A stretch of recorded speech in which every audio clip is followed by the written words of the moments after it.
focus in the donor community is on entrepreneurship as a way out of Jordan's economic crisis and for creating a self-sustaining economy. So there's this special focus right now in Jordan on the benefits of entrepreneurship and technology to increase women's economic participation and empowerment. And so my research sought to understand some of the outcomes, benefits, or negative outcomes of this particular focus. And my research overall, what we'll talk about today, shows that there's some positive benefits to the approach to focusing on women's online entrepreneurship, but that this is also increasing the burden on Jordanian women. And instead, I argue that the focus on entrepreneurship, technology entrepreneurship, is not a one-size-fits-all solution, and donors need to take an intersectional approach to supporting Jordan's political economy of development, especially Jordanian women, where online entrepreneurship can be a small part of a much broader, holistic approach to supporting Jordan's economic development and including women in the labor force. So what's the female labor force situation in Jordan? So Jordan is a lower middle income country. It's increased, it's doubled its GDP per capita since 1990, has very high rates of women, educated women, so 97% literacy, no gender gap in post-secondary education, yet only 14% of women are working in the formal economy. And so this is the lowest female labor force participation rate in any country not at war. So besides Syria, Yemen, Iraq in the world. And so this is pretty surprising since these traditional labor force determinants in Jordan would predict a much higher rate. So what are some of the barriers to women's economic participation in Jordan? Well, there's interpretations of Muslim family law, there's patriarchal structures and norms, so norms of women not working outside of the home, control of women's movements, some concern about women working in mixed gender environments. And then there's low wages, which make it difficult to want to pay for childcare and transportation to go to enter the workforce. And there's a lack of affordable childcare. There's a poor transportation system. And then there's concerns about working long hours outside of the home. So most women prefer to be home by 5 p.m.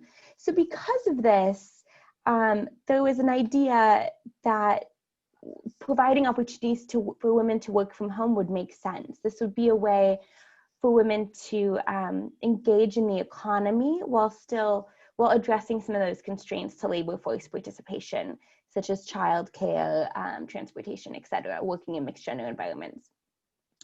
And so within the development community today, there's a lot of hope and focus on ICTs, and by ICTs, I just mean any kind of digital tool, mostly the internet applications that allow for communication with others. So often here talking about mobile phones and internet access. And so there's just this massive amount of hope currently in the development community that ICTs will solve a myriad of problems, and that once women have access to ICTs, they'll overcome many obstacles. So there's this hypothesis within the community that the technology could play a role in overcoming some barriers to women's economic participation. So it allowed them to work from home, as I said, just limit some of these constraints. But then the literature, so there's some promise in the literature of this, that ICTs support job and skill training for women. We know that ICTs have helped in other contexts, low-income women access market opportunities, has allowed women in other contexts to start businesses online in order to negotiate their roles at home.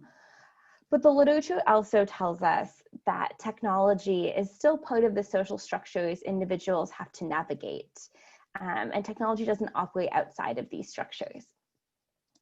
So my hypothesis entering into this research was that technology ICTs might help overcome specific barriers to women's labor force participation, but they might also perpetuate or exacerbate given norms.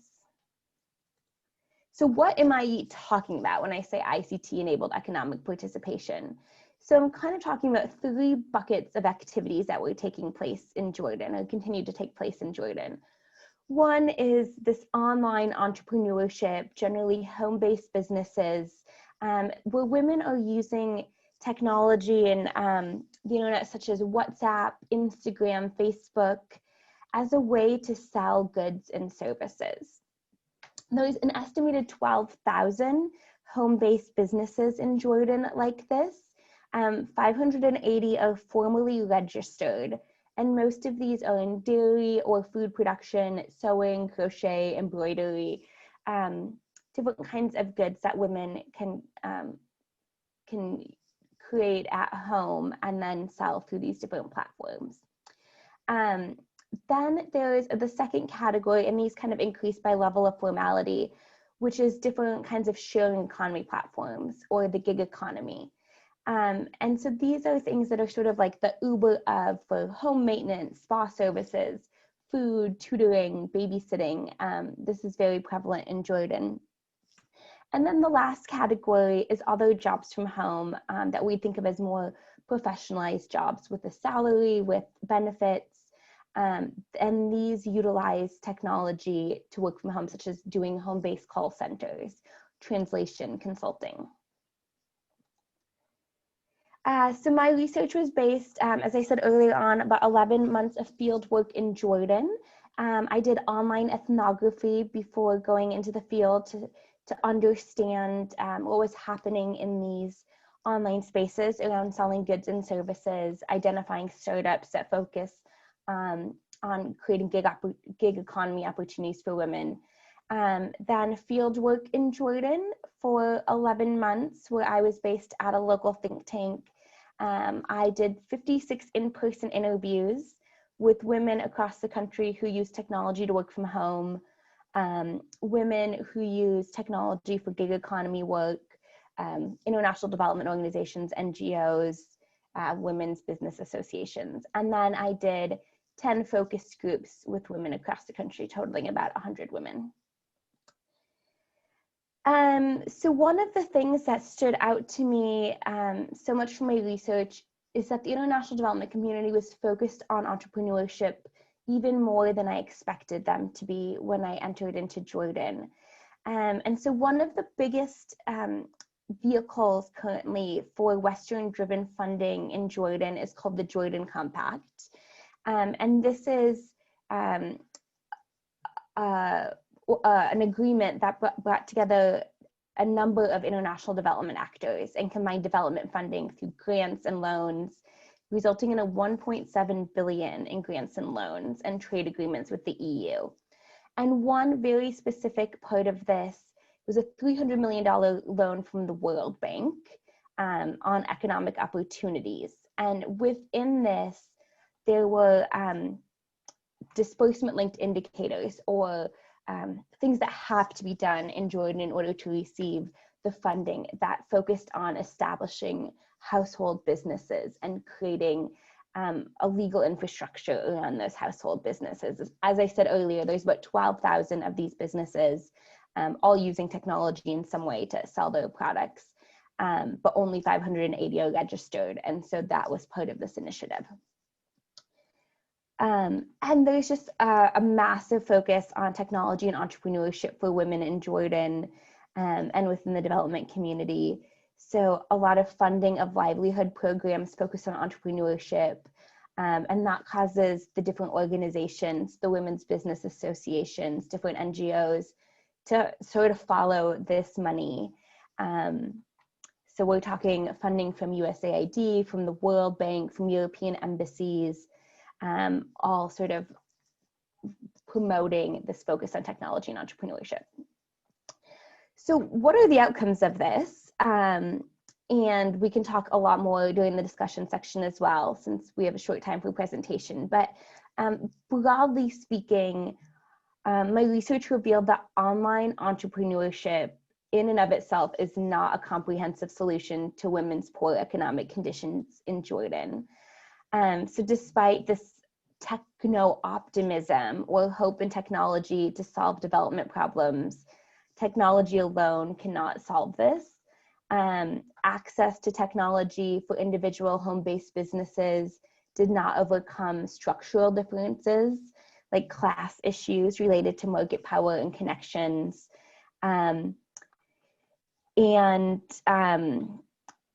an example of this, higher income women faced a lot less challenges dealing with home-based businesses. Their location made a difference. So in West Amman, sort of the upper middle and upper class part of the country, access to different networks were helped by using ICTs for marketing, and ICTs helped women accelerate their business opportunities, but it wasn't actually necessary. These networks existed without the technology. In West Amman, the women's own consumption patterns help them know what the market wanted to buy. So what people who have the funds to spend on additional products or services, what they're interested in, because they're consumers themselves. And outside of West Amman, there was very unsophisticated ways of using ICTs besides mobile calling, WhatsApp texting, and Facebook for business. There was a lack of understanding what the market wants to buy. So generally women are selling goods and services that they know how to do, which often means that the other women in their community know how to do them too. And the use of technology did not profoundly increase women's networks outside of West Amman. So generally it was helping them make things easier than walking to their neighbor's house to speak with them, but it wasn't actually helping advance their networks like it was in West Amman, using sophisticated ways of advertising and using Instagram. And then what really affected both groups of people, sort of lower and middle and upper class, is the lack of digital financial services in Jordan meant that most of the time women still had to leave home in order to exchange goods and services. So there is no way to sort of send a Venmo or a mobile wallet in order to pay for these services. However, despite our experience with the gig economy being more negative in the West, the gig economy was providing a lot of different cross-class opportunities in Jordan for women. So these different shared services platforms help connect women to market opportunities and overcome some of the structural differences. So women from different socioeconomic classes and neighborhoods are actually able to access one another because of using the app. Sorry, just checking the chat. Okay, 2 minutes. Thank you, Betty. So a lot of the work happening on these gig economy platforms was taking place before the platform. So hair care, tutoring, meal delivery, but the technology, these platforms really allowed women's businesses to expand and open opportunities for more business. No, I've not evaluated this since COVID, and so that's definitely something I plan to study next, as I'm sure that COVID has really hurt many of these opportunities. And then finally, professional virtual jobs are beneficial for a certain segment of society, but they're very limited. So we can talk more in detail, but my last slide here, outcomes of this women's entrepreneurship online.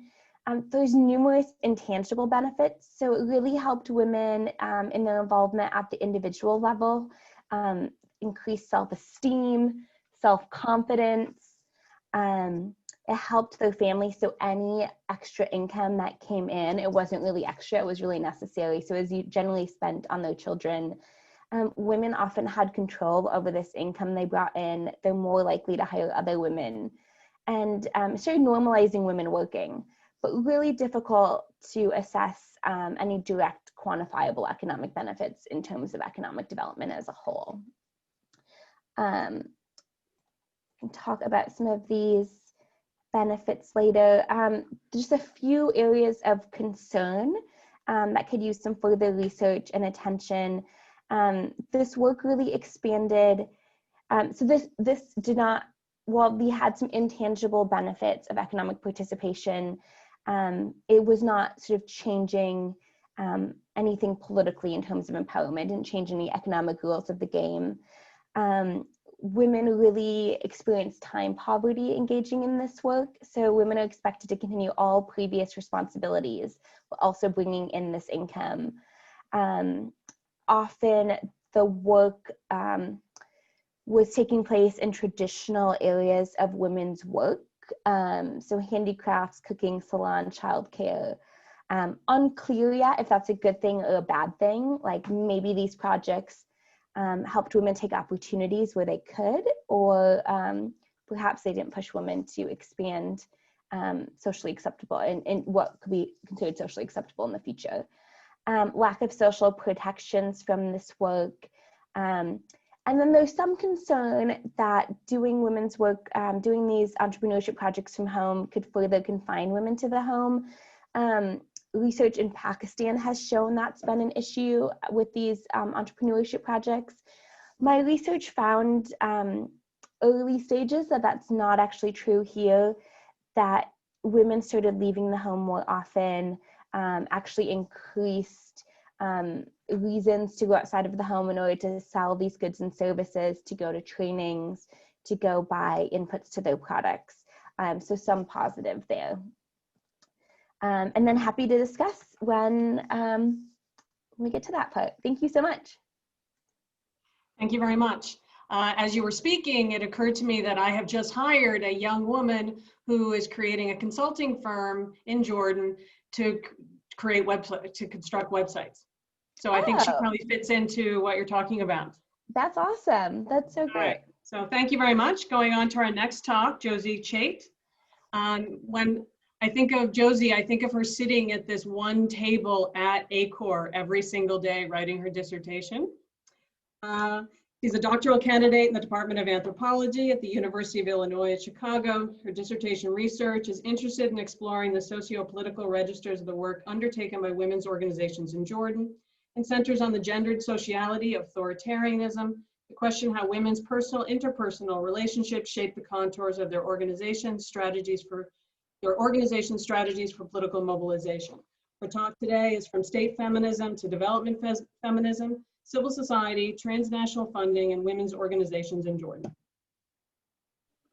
Well, thank you, Dr. Anderson, for that very kind introduction, and thanks to you and Dr. Katz for serving as the sort of organizers and discussants for this panel. So I'll try and share my screen, and then I'm going to stop my video because I think sometimes the internet has trouble kind of like handling both of those things at one time. So I'll try and, so there's no problem. And I'll just get started. So in the interest of kind of acknowledging the virtual conference fatigue that everyone is experiencing lately, I thought that it would probably be most effective if instead of reading kind of through an entire paper and then rapidly presenting a considerable amount of information, that I would instead kind of present the contours of something that I have been thinking about a lot while writing my dissertation, which is this question of how to analytically confront the undeniable presence of international development institutions in women's organizational work. And it's really nice to follow Allie's presentation now, because I think this maybe scales up a little bit of some of the things that she was just talking about. And so like many other feminist scholars, I find the implications of such investment vexing. The active existence of women's organizations, though monitored by the state, is supremely dependent upon foreign funding. Yet, by virtue of such dependence, organizations are forced to adapt their work to particular regimes of practice. How best to process the implications of international development institutions upon organizations' operations, how to understand the manifold forms of resistance enacted by these organizations, both in accordance with and against the development establishment. And I'm not quite sure if I can answer those kind of abstruse questions in this presentation, but I hope that an overview of some of these thoughts can act as kind of a catalyst for larger discussion. So, while conducting fieldwork in Jordan, I heard many individuals themselves involved in the work of women's or non-governmental women's organizations throughout the country echo the attitude expressed by Ilham, which is on the quote here on the slide, when speaking, often critically, of the transnational systems in which they are compelled to operate. For them, organizational discourses tainted by the industry of international institutions which function under the ambient label of women's rights, has been divested of political possibility, reduced to nothing more than hefty fatty or empty words abstractly applied. Feminist critiques have, in recent years, attended to the reservations associated with women's rights to the extent that they have become netted in the rhetoric espoused by international development institutions. Filtered through that enterprise, the field of legitimate action available to women's organizations is formulaically directed and delimited. And this is not to suggest that national machineries concerned with the regulated promotion of gender equality are impertinent. To be sure, women's organizational work in Jordan remains dependent upon approval from formal agencies tasked with integrating women's issues, so-called, within national policy statements. It is rather to propose that the progressive attachment of such associations to the expanding women's rights industry, beginning since at least the early 1990s, has forcibly modified organizational claims in ways that reorient operational charges. And this presentation therefore endeavors to kind of interrogate these broader shifts in the governance of feminist action, attending to how the envelopment of non-governmental women's organizations within transnational processes of development uniquely condition the practices of such associations. And I think one particular moment from my fieldwork is especially illuminating. So in September of 2018, I attended, along with approximately 30 representatives of several prominent women's organizations, a grants workshop held in the upper class neighborhood of Ulmafena. The two-day training, itself sponsored by the United Nations Entity for Equality and the Empowerment of Women, otherwise known as UN Women, was intended to serve as both a topical overview and planning session, at the end of which the female attendees would have a pronounced strategy for successful proposals that they could conceivably integrate into all forthcoming applications for essential funding. As the training began, a tall man in a well-fitted suit, introduced as one of several program specialists tasked with supervising the workshop, turned on the portable projector at the front of the room and began to review the informational slideshow projected on the wall behind him. His task, at which he seemed quite cogent, was to outline the proper procedures associated with foreign funding. Quote, and it's on the slide, "Look, you have to be very thoughtful when applying for funding, you know. There are many things that seem applicable to different organizations that are in reality very specific to individual agencies. Knowing what donors are looking for in their applications is key to acquiring necessary funding. To be honest, the funding is there, but knowing how to access that funding, Yenny, that is the important thing. You must understand how to craft proposals in the correct manner to acquire such necessary support." And here in the quote on the slide, I tried to highlight some of the words that I felt were particularly salient. So in my translation, it was the words wakur, thoughtful, al-Raisiyya, key or main, and matbut, correct, that were particularly revealing of what Lori Allen has described as the formula of funding to which civil associations, including especially women's organizations, must describe. And as he continued his presentation, toggling between slides filled with sweeping suggestions on arranging conventional applications, including mandatory sectioning and phrasing, the audience quietly nodded along, interested in the model being described. Quote, "When you write proposals, what do you want to do?" He paused to allow the women seated around the room to quietly answer before continuing. "You want to design good programs. That means designing programs that are conceivable and achievable, projects that have a clear ambition and agenda. They don't have to intend large-scale change, they just have to ensure small-scale corrections." And towards the end of the workshop, following many similar panels, participants engaged in a roundtable to promote shared recommendations using the precepts offered by presenters. But rather than engender direction for such strategic planning, the final panel devolved into a precipitous deliberation concerning the evolution of women's organizations' work in the country, one charged with accusations that organizations' operations, conditioned by the gradual dependence upon external funding, were no longer truly for women, but were instead fundamentally enmeshed in developmental concerns. Recounting an interaction with one international development institution, a female attendee lamented, "There exist many national offices for women's rights, okay, but we are now obligated to cooperate with the expectations of external entities. Apart from the proposals and reports I asked, what is the point of our work? She accused international institutions of generating organizational dekhekin, little shops, selling the ideas of women's rights generated by global resolutions. Another woman continued, we participate in international campaigns, you know, little things like releasing orange balloons to raise awareness of gendered violence, which is the photograph on the slide here, but that work is sometimes flat. Listening to the cacophony of autonomous voices, I was struck by the incisiveness of this exchange, a parable for many of the sentiments confidentially expressed by other female informants.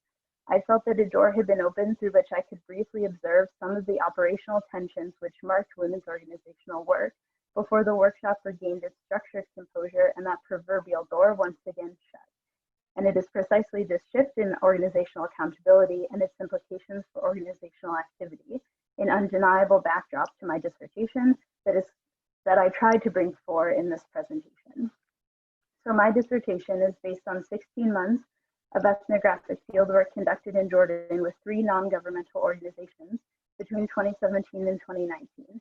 Such spaces arguably facilitate the involvement of upper middle class members in authoritarian state politics, and my work remains concerned with those broader socio-political themes.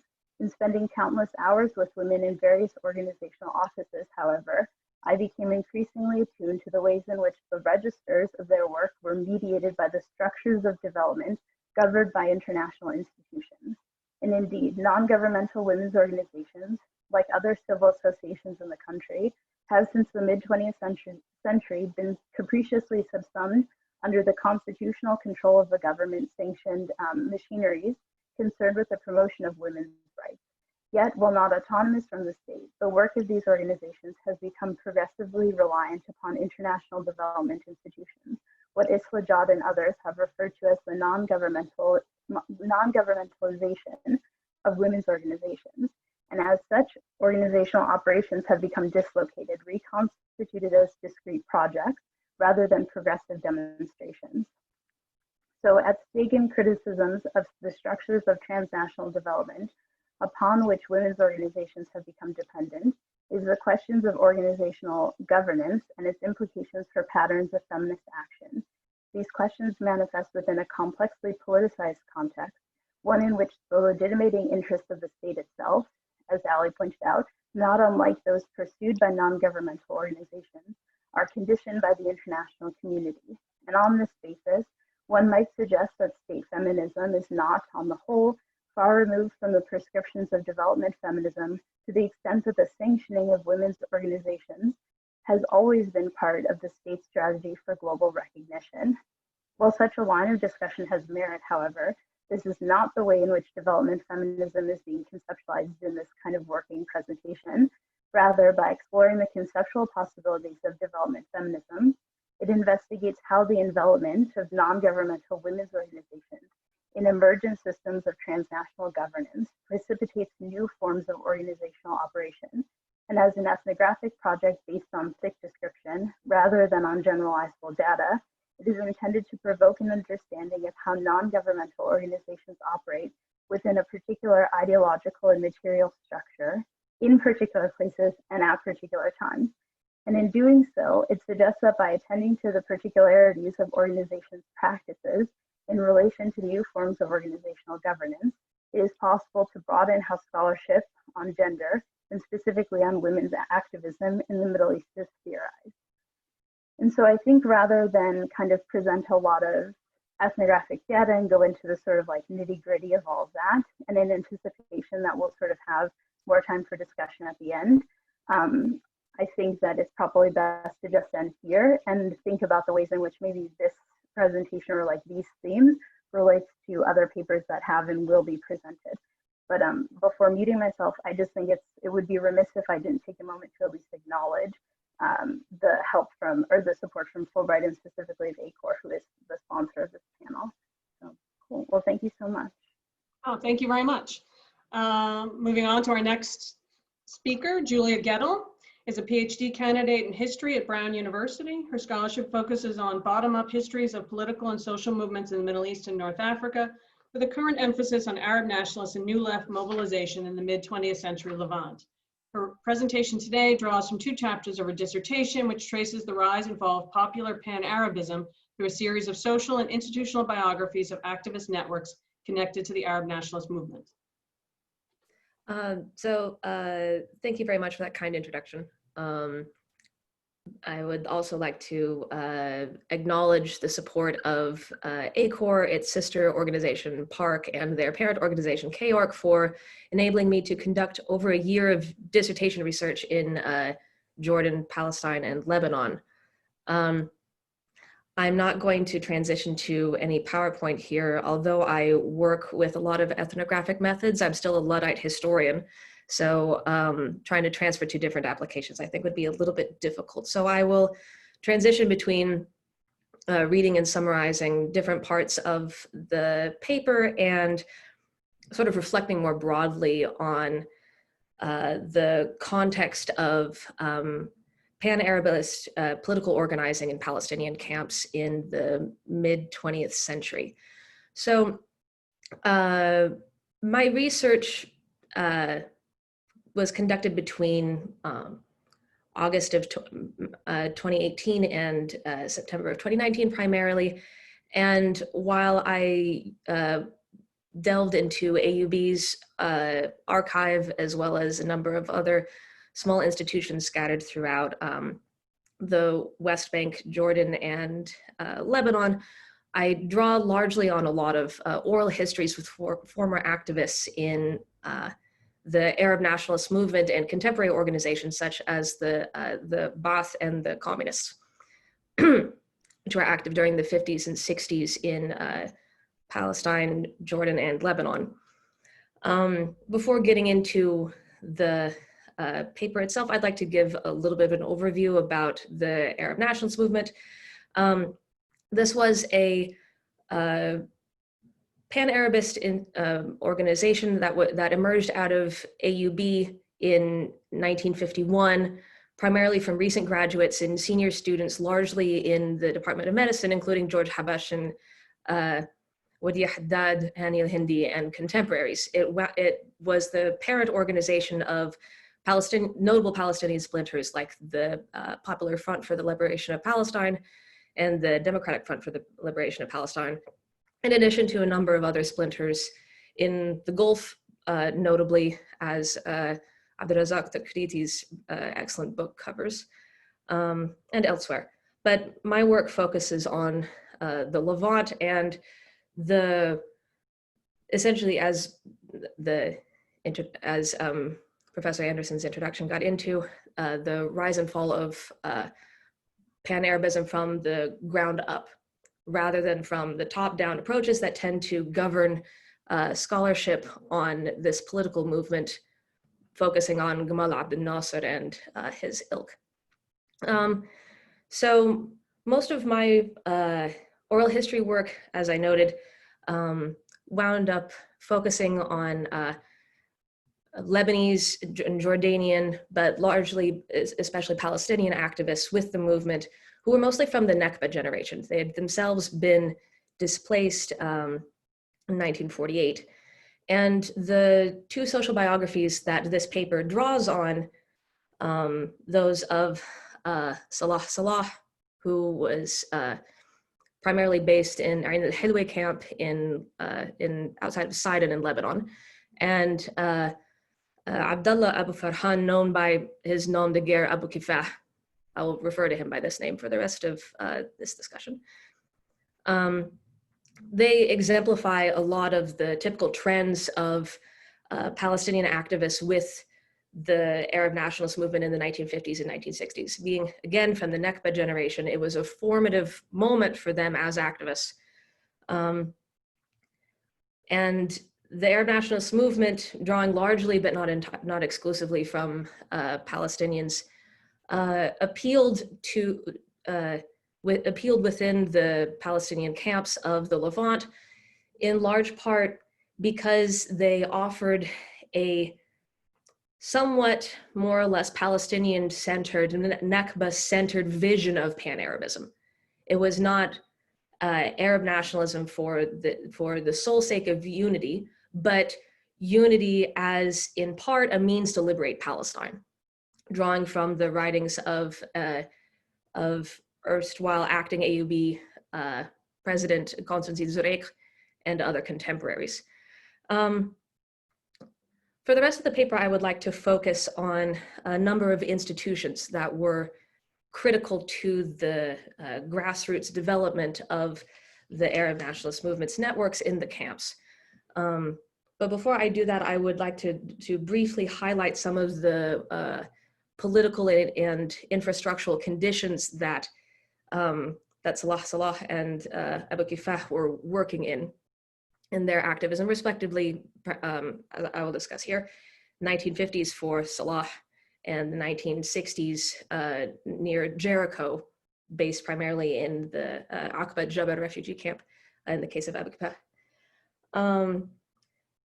Salah arrived in Ain al-Helwa right when it was being founded.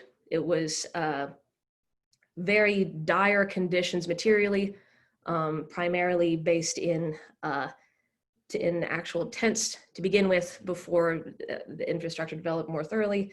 In terms of institutional infrastructure, primarily education, as I'll get into, because that's important. At the time, there were limited schools available to Palestinian refugees in the area. The first school established in Ain al-Helwa was established by the Christian charitable organization before the involvement of UNRWA in the camps. Palestinian political organizing in Ain al-Helwa and other Lebanese refugee camps was heavily influenced by a relatively repressive Lebanese state hand, which from an early stage banned Palestinians from participating in much of the formal labor force in Lebanon, restricting them largely to agricultural and construction labor. In addition to, after the establishment of UNRWA, various UNRWA-linked positions, although that also became more difficult for activists to achieve as the Lebanese intelligence forces developed closer relationships with UNRWA. At the same time, Palestinians by the early 1950s were formally banned from explicit political participation in a formal manner. So from its outset in Lebanon, the Arab nationalist movement operated in more or less covert fashion, particularly in the Palestinian refugee camps, and especially after 1959. As I'll get into, a brief revolution in Lebanon that was tied to dynamics of Lebanese particularism versus Abdel Nasser and the United Arab Republics push for broader Arab unity and Arab nationalism, produced a fairly severe Lebanese intelligence crackdown on the Palestinian camps starting in 1959. When a new domestic intelligence service, the Deuxième Bureau, established essentially military occupation over the camps, which severely constricted Palestinian political activity there. In the case of Aqaba Jabr, Abu Kifah's activism was structured by a somewhat more developed educational and formal infrastructure for communication. However, in the wake of the rise and splint and crushing of the Jordanian national movement in the late 1950s, the Arab nationalist movement, which had been part of that wave, was pretty summarily banned. And there was another wave of crackdowns in 1963. So for different reasons, Abu Kifah's experiences of political organizing in Aqaba Jabr faced similar state strictures and had to be in some ways even more covert than the political activities of Salah in Lebanon. So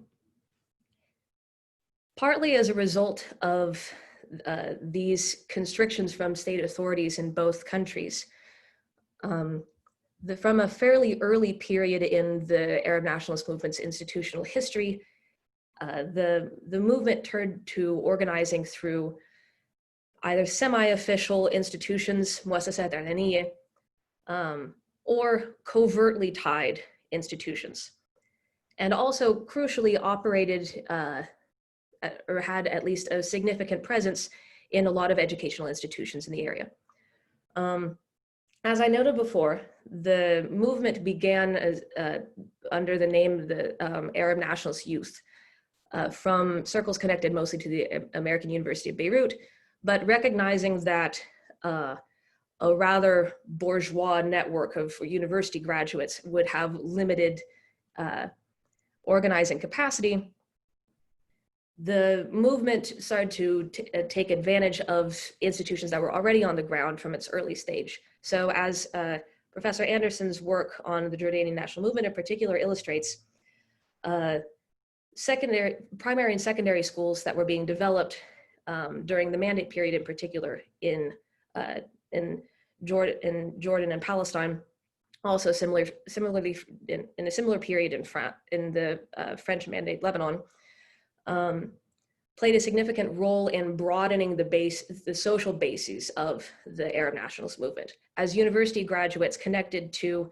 the Arab nationalist movement, similar to processes that happened with contemporaries like the Ba'ath and the Syrian Socialist Nationalist Party, began distributing from the center at AUB to recruiting out of the schools of which they were active. Abu Kifah was not recruited out of a school, although the Syrian Socialist Nationalist Party did attempt to recruit Salah in the early 1950s. He was not particularly impressed by their, Bruce, go away. I have a 6-month-old cat and he's probably going to interrupt. Salah was not that impressed by their refusal to adopt the language of Arabism and Arab unity. He would later turn to schools as a site, while still a student, to recruit fellow students within the camps. Abu Kifah, again, while not recruited through a school, still mobilized students within his high school in Aqbat Jabr. And indeed, not only was it a place of recruitment, but also at one point a site of refuge. In one case, when he and other members of his cell in Aqbat Jabr planned an event in downtown Jericho commemorating the partition of Palestine, the day of the event, the student demonstrators from Aqbat Jabr encountered the streets of, when they reached the streets of Jericho, they were crawling with intelligence agents and policemen. So the students fled into Abu Kifah's high school, where sympathetic teachers and the principal seated all the students in spare desks and handed them a fake exam, so that they could, and gave them all the time they needed, so they could essentially wait out the police siege. This illustrates how schools could serve as fertile ground for popular mobilization within and proximate to the camps beyond simply facilitating recruitment activities. In addition to the schools, I will go back to the point of the Muassasat Alaniya and other semi-official or covertly connected institutions related to the Arab nationalist movement. From the Arab nationalist movement's incubation in the AUB-based Arlu al-Wuthqa Society, the movement used a long series of publications as crucial tools to disseminate its pan-Arabist ideology throughout the region, starting with the AUB-based journal Al-Rawa, which had distribution stations in a number of regional cities. This was followed by a long series of formally connected press institutions. The first of these was a small paper called Al-Tha'ar, which means revenge, which played the significant role in Salah's recruitment to the movement. Salah came from a Bedouin family, originally from outside Tiberias, and his uncle was the sheikh of his clan, his ashire. And he managed, when they arrived in Ain al-Hadaway, to obtain a large enough tent to set up sort of a diwan, sort of a sitting room and gathering space for the elders of the camp, most of whom were illiterate. So frequently they would call Salah who was pursuing formal education at the camp to read newspapers aloud or other material aloud.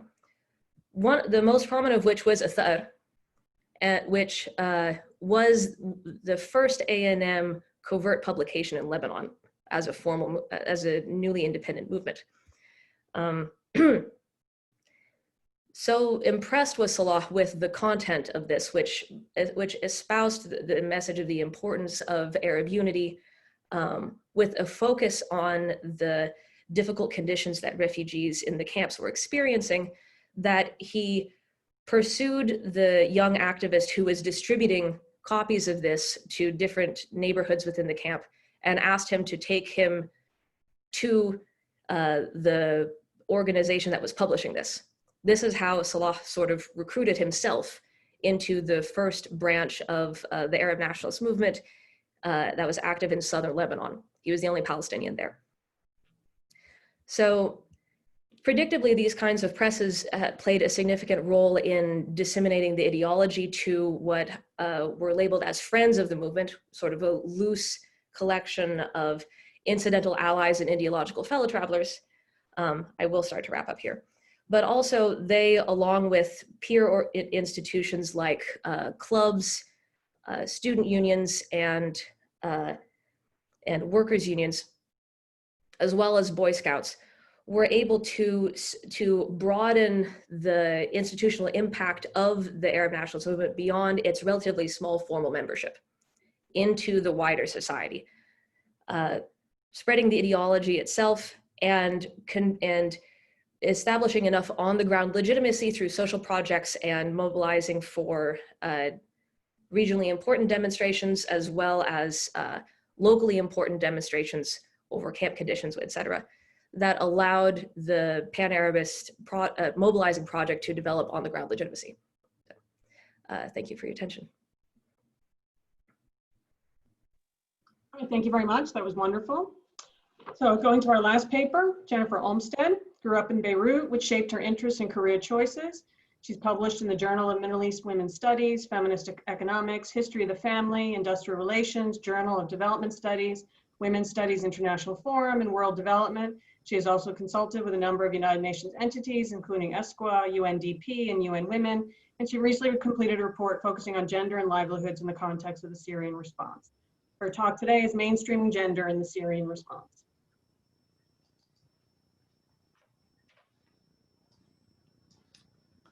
Hello, everybody. I want to start by saying that I feel like a bit of an old fogey, and I'm so excited that to see all this work being done by up-and-coming scholars. So congratulations to the first three speakers. It's really great to be on a panel with you, and I see quite a few synergies across the papers. I also feel like a bit of a rat because I've gotten money from the UN, and obviously there is some criticism of the role that this kind of money plays, but I also am trying to do so with a critical eye. So let me just go ahead. Everybody can see my screen, I assume. The picture in the top right is the report that I was asked to respond to when I was asked by the UN. And you can just, you know, the title is quite telling. So let me just go ahead. I want to start obviously by thanking ACOR, who generously funded the first stage of this research. And Kimberly and I had the pleasure of being in Jordan together, which was fantastic. I then was able to get more funding from UNDP to do similar field work in Lebanon. And I also brought in a sociology colleague of mine, Caitlin Killian, who did field work in Turkey.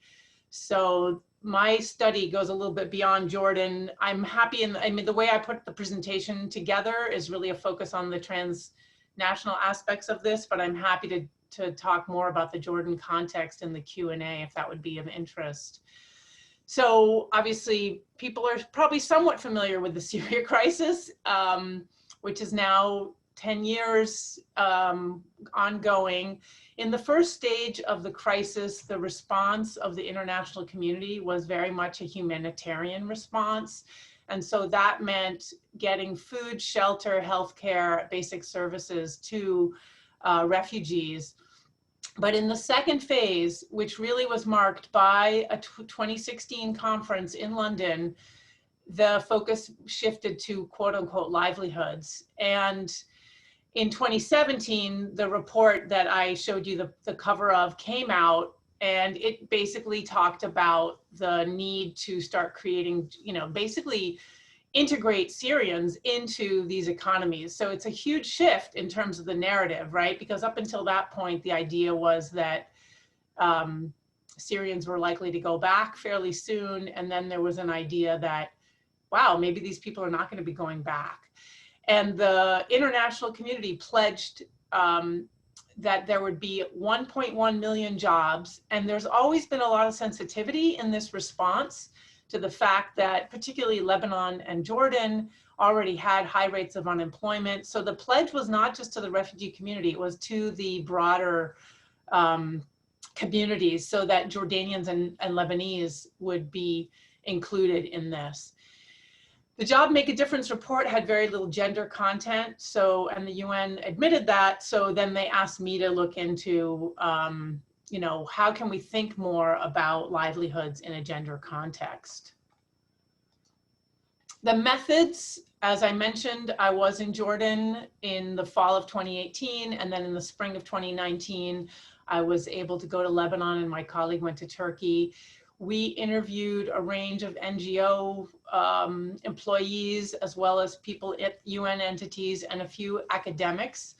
And we were able to do a few interviews virtually in Iraq as well, mostly in the Kurdish region of Iraq, where there has also been a Syria response, but mostly in Jordan, Lebanon, and Turkey. We also managed to attend 1 or 2 coordination meetings, which was super interesting to actually see how the interaction happened. And as Kimberly knows quite well, one of the actually most important sort of field observations I was able to make was going to a holiday market where refugees were selling their goods. We also did a desk review of existing reports, because there is a lot written already. And one of the things that was striking is we kept saying to ourselves, there's so much been written on how to gender mainstream. So why did we need another report on this? But as we realized when we went and did the field work, there are reasons why, even though there's a lot of existing documents on gender mainstreaming, some of that message doesn't get through. I think it's important to have a huge caveat as well. The Lebanese economy has completely collapsed since we were in the field. And so it's very hard to say how much of what we saw in Lebanon is still true today in light of the huge crisis that's going on in there. So the UN has been tasked with an integrated approach, and they're very much embracing the notion of integration, but it's a huge and complex response. There's protection aspects, food, education, health, including mental health, basic needs, shelter, wash, and then livelihoods. Our focus was mainly on the livelihoods component, which is where the gender integration has been seen as being the most challenged, right? And so that's why there's been a lot more focus. I think the integration also is happening across a huge range of UN entities, like 8 to 10. I mean, I just list the main ones here, but there's a lot of smaller UN entities that are involved: UNDP, ILO, UNHCR, UN Women, WFP, IOM, and the Regional Commission, ESQA. And then you also have a massive number of NGOs, both local and transnational. So just thinking about the level of integration and, I mean, the level of complexity around the coordination, it really is a challenge. I think the other thing that's super important, and Allison touched on some of this already, but just to reiterate, female labor force participation in the region is quite low. Syria actually had an even lower rate than Jordan before the crisis at 13.75 was the official rate. What's super interesting about Syria is that educated women actually have a much higher, even more high than Jordan. And so among educated women, the participation rate is over 50%, whereas in Jordan, the educated women have a rate that's just under 50%. So there's a stark difference between overall and educated women. There's also a huge variation. So, you know, the refugees going into Turkey, Turkey has a relatively high female labor force participation rate, but the refugees coming into Jordan, there's a very low rate among women, and Lebanon and Iraq are somewhere in between. There's also massive unemployment already locally. So imagine you're sending in a group of refugees in a context where there's already high unemployment.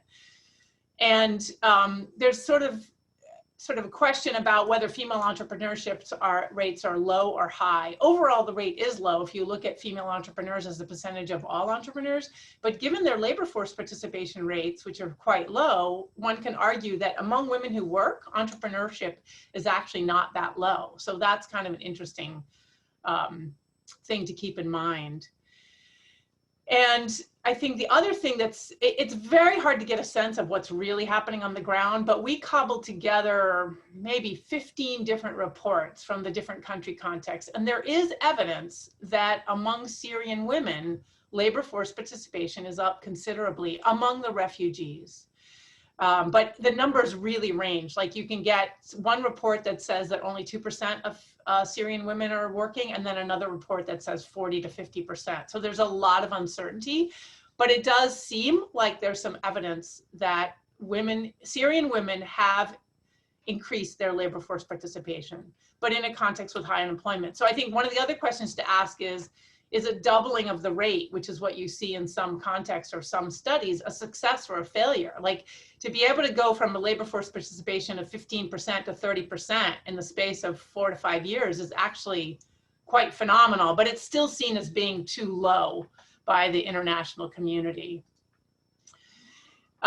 There's a number of political challenges related to this livelihood component. There's a huge amount of tension, as folks here probably already know, particularly in Lebanon, about how to deal with the Syrian refugees, but also in Jordan.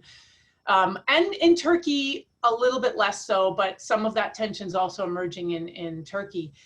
But Lebanon and Jordan basically limited Syrian employment. The only jobs that they were allowed to the Syrians were agriculture and manufacturing. And there's some lack of clarity around how much Syrian entrepreneurs can or should be operating. And one of the things that came out of actually this holiday camp and Kimberly in our discussion with an artist was how little access those in the camps actually have to markets. So it's very difficult if you're in a camp to actually be an entrepreneur because you have such limited access to the outside world. It's much easier if you're a refugee living in the outside of camps because you can set up an informal economic activity and there's not really a lot of monitoring of that. The other thing that I think is, as somebody who's worked on Palestine for years, is another complication, and I kept asking this question as a sort of side question, is how is this complicated by the fact that Lebanon and Jordan have already absorbed huge waves of Palestinians? And what was really interesting in talking to NGOs is they did not differentiate. Anybody who came and asked for help, whether you were Palestinian, Syrian, or Lebanese, or Jordanian, if you had a need, so there were not distinguishing, no, oh, you're a Palestinian refugee, you get different treatment than if you're a Syrian refugee. That was the NGOs that we talked to on the ground, but in terms of official rhetoric, there's not a lot of conversation about the fact that these are countries that have had to absorb multiple waves of refugees. I think some other interesting questions that we're still unpacking is how does gender play out in this context? Are Syrian women seen as less of a threat? You know, there is this sort of overall concern, like, we don't want people coming in and taking away our jobs, but I think given how low labor force participation rates are among Lebanese and Jordanian women, there's in some ways less of a concern about women because there's less competition. On the other hand, if you talk to Jordanian and Lebanese feminists, they're really interested in getting higher labor force participation for Jordanian and Lebanese women. So then that's a tension there. The other big tension is, you know, you really want women to work, but you've blocked off all the kinds of jobs that women are most interested in doing because you've limited it to agriculture and manufacturing. And given that educated women are the ones who really want to work, there's just not a lot of what you would think of as appropriate work for the women who are most interested in working. The other question that I've been asking myself as part of this is, you know, how much of this is a neoliberal response? And Allison obviously really highlighted this. The way that the UNDP defines livelihoods is fairly broad, and we tried to tease out some of the non-work related aspects of this, but I've put the definition, you can read it. It's a little bit vague, but basically you're supposed to have a means to make a living, and that could include assistance, but there is a pressure to move from assistance and non-work solutions to more work-based solutions. So a lot of the emphasis is on training, low-skill employment, and entrepreneurship, although this question of whether Syrians can actually be entrepreneurs is one that's sort of in the back of the mind of some of the actors on the ground. The other big challenge for people is they really don't know what they're supposed to be doing, because are they supposed to be helping the Syrians to become integrated into local economies, or are they supposed to be helping them to become ready to go back to Syria? And that creates a lot of tension among the actors, because they're not quite sure how to design livelihood programming, and who can blame them, right? There's so much sort of unknowns about what the future of this population is supposed to be. And the gender component adds additional complexity, right? Because how do you perceive women's roles if they're staying in refugee camps? How are you going to perceive their role if they're going back to Syria? What types of employment are going to be open to them are questions that are being asked. Obviously, the legal and the political tensions are also really tricky to navigate. And I think the thing that struck me the most is just the coordination challenges are huge. People on the ground are under a lot of time pressure, and they don't really have a lot of time to actually talk to other actors. And so there's replication and there's a lack of coordination, in part because of time pressure, but there's also rivalries. So people keep information from each other, and like UN entities don't necessarily share all the information because everybody's vying for the same donor funding. And that's, I think, another aspect that Josephine was touching on, because we're all kind of going for the same money. Like, how much are you going to share information if you know that your livelihood is dependent on maintaining this information privately so that you can keep competitive? And that creates a huge barrier for thinking about coordination and making sure that people are actually working together and not at cross purposes. I think the other thing that's super important is there's really a diversity of views on the ground. There are strong feminists who are absolutely pushing for childcare, for the need to address gender norms, for the potentially exploitative nature of the work. Like, not all the feminists are embracing this notion that work is empowering. Some of them are saying, you know, I really have doubts about pushing women into work that I know is highly exploitative. And there's definitely people on the ground who have a very nuanced approach. But there's also people who really are just doing it because gender is now mainstreamed, and they've basically been forced to embrace this. There's a lack of expertise. It's very difficult to distinguish those who are truly sincere, because everybody says the same things about, yes, we're going to mainstream gender and we have to think about women and blah, blah, blah. And even among those who are well-meaning, the time pressure is so great that they just don't even have the time to think about how to design gender-sensitive programs.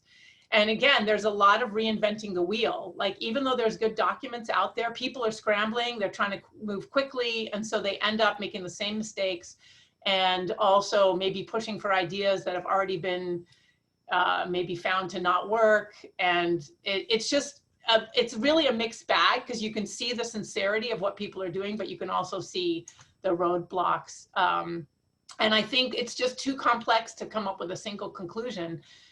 I found the context in Lebanon particularly challenging. Even before the crisis, I found that there was less, from the people I interviewed, I got the sense that there was less gender sensitivity there than in Jordan.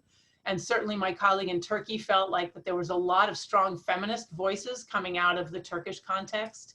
It varies a lot by UN entity. Obviously, UN Women has a mandate to focus on gender, and there are some really strong feminists embedded in other UN entities, but there's also people who clearly are just doing this out of lip service. And the same is true for the NGO community. There's differences across NGOs. You have different challenges facing local NGOs versus transnational NGOs. One of the things that was striking, for example, was going to a meeting where some of the local NGOs didn't have an English speaker attending, and yet the meeting was taking place in English. And so you see these barriers of participation for the local NGOs around language. Even though they're the closest to the grassroots and to people on the ground, they don't have the same type of access to the UN entities, at least the smaller ones that are really doing grassroots work.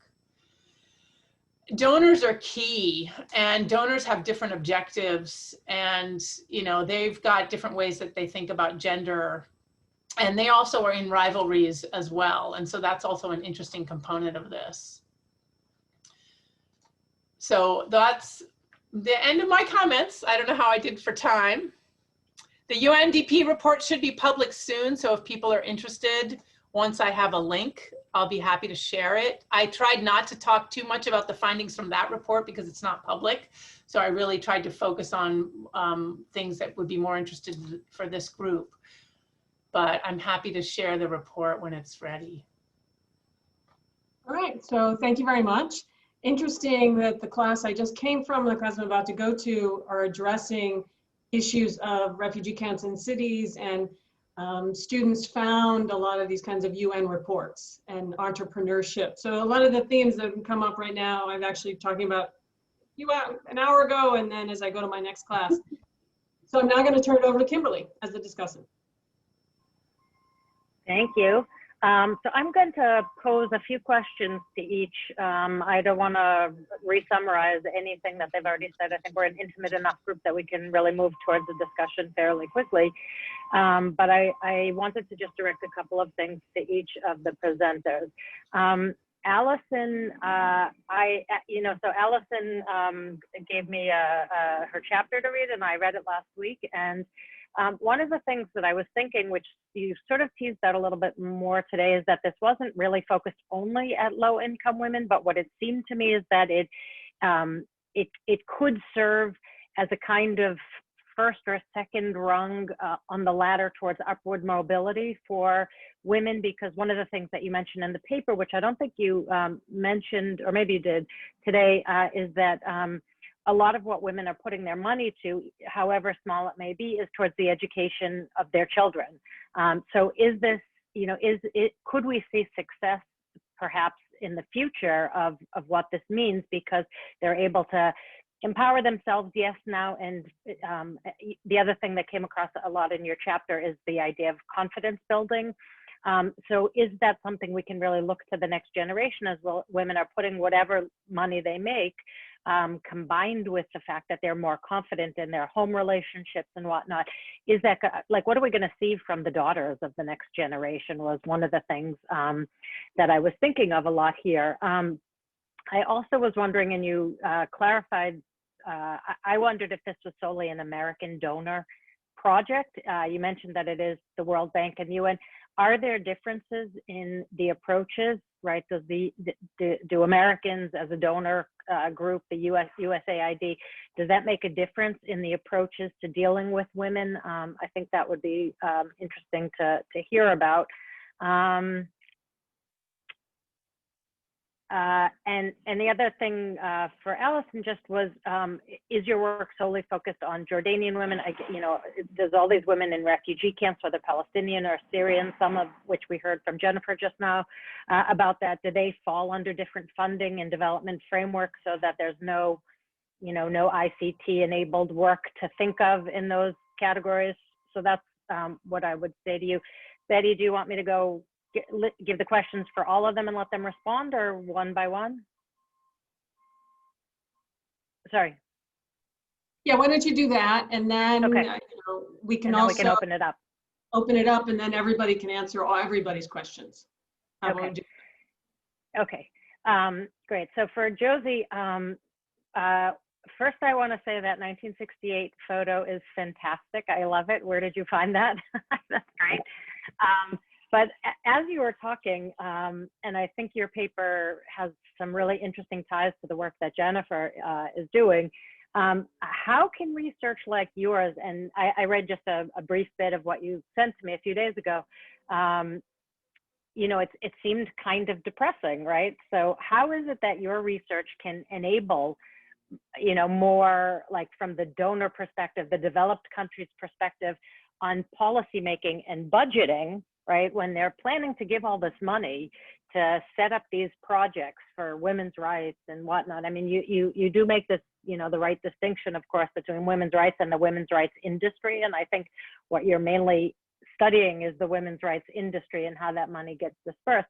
But once you demonstrate that, you know, there's a kind of staticness to it, that women don't feel like they're being empowered by this, they don't feel like they're changing their communities, is there a way for research like yours to get back to the policy making, budgeting kind of people, so that the time spent on developing these programs, the money spent developing these programs, and even maybe there is a general sense that people feel like it's a good thing to do, if it's not, right, how can that be addressed to elicit a more positive outcome? Is the problem because maybe there's a sense of non-bindingness to, other than money spent being accounted for, there's no real need to achieve goals as long as you try? Or, you know, does that come out of this United Nations ethos of non-binding resolutions, so we don't actually have to accomplish anything? Anyway, just a few things for Josie to think about. Julia, so that also looks like it's going to be a great dissertation when you're done, and it'll be really interesting to see how that develops. One of the things I guess I was wondering about, two things I wanted to ask you about. One is the al-urwa al-wasqa that you mentioned. You know, this comes out of an Islamist environment in the 19th century, and I wondered what the Pan-Arabist al-urwa al-wasqa, what its relationship is to the earlier kind of Muhammad Abdu 19th century Islamist, you know, indissoluble bonds kind of thing. I wrote about this a little bit when in a project I did on Tunisia with a late 19th, early 20th century Tunisian figure who also talked about al-urwa al-wasqa in that time period. So there's clearly a kind of long, you know, history trajectory to this organization. I wondered if it's supposed to be encompassing more than what I guess I might think of as a Pan-Arabist ideology. And then the other was there a human rights discourse in any of this? The research, I think maybe most of you know that I'm working on a project in the early 1950s that deals with crime and borders in Jordan, especially in the Hebron district. And one of the things that the newspapers talk a lot about during the period is rights of return and human rights. You know, it's already becoming, you know, several years after the UN Declaration of Human Rights. And I wondered if the things that people are trying to do, like the ways they're trying to insist on you know, on developing around Arab nationalism and whatnot, are there rights issues connected to all of this? So that is for Julia. And then for Jennifer, yeah, so we did spend some interesting time in Jordan just about 2 years ago from right this minute. And as you were talking, I was thinking about the bazaar, the Christmas time bazaar that we went to. And I was thinking about that both actually during Allison's paper and Jennifer's paper, because I went to maybe 5 of them over the course of the year. That I was, I think, at the same time as Allison was there, and at the same time Julia was in the region, but I didn't meet her at that time. But I went to like 5 of those events that the UN had sponsored, and I wondered what the relationship is between this kind of ICT, right, the digital side of it, from the in-person side of it. It seemed clearly that there are these considerable efforts to thinking about women's roles and women's work and how women can contribute to their families, and they have these products that they can clearly make. And you know, and are those two groups talking to each other? Are they completely separate? And then the other thing, as Jennifer was talking about the possibilities for being an entrepreneur in the camps, you know, so if you're producing a report on the Syrian case, is there a way to think back, Jennifer, to some of that, all that research you have done on Palestinians in the past, and the idea of women as entrepreneurs in camps? Is that something we can think of? I mean, and I guess overall on the 3 sort of development related projects I had been thinking about, you know, because like Betty and Jennifer, we're on the older side of these younger scholars. right? And I'm sure that Betty and Jennifer and I can all remember things in the 1990s. We didn't have all this technology. This was not a way that, you know, it was just coming on board in the 1990s. So are there things that were happening in the 1990s in terms of, I feel like we've been talking about gender for a long time, right? And are there ways to compare the efforts, the earlier efforts of the 1990s with what's happening today? And I will leave it at that. We're a pretty small group. So after people want to open it up and take more questions or start answering, and then, you know, move into a more intimate discussion with our attendees, that would be great. So thank you all. And I enjoyed the papers very much. Thank you. So Nicole, Kyle, and Timothy, do you want to ask a question?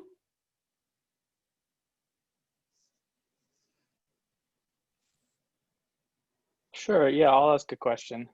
Thank you all very much for these really rich presentations that all went really well together also. I think my question would be mostly to Josephine and to Allison. I was curious to know a little bit more in these NGOs and organizations in Jordan, the context of labor, and perhaps also the context of labor and gender within them. So I work in Jordan as well, and I hear a lot from, you know, Jordan residents or longtime Jordan residents who work in the development or humanitarian sector, that they feel as though there's sort of like this perhaps distinction between expertise and experience. So like expertise being something like a degree from a European or American university that helps primarily people from Europe and the United States sort of move up in the development sector in Jordan much faster. And so what's the kind of, I just want to know a little bit more about the relationships between, you know, Jordan residents that are working in this sector, and then, you know, people that are making careers in humanitarianism or development that aren't from Jordan. Okay, Nicole or Timothy?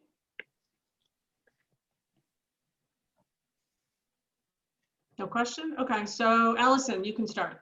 And then I'm going to have to actually just pop out so I can go to class. Okay, we'll have a great class. Thank you so much.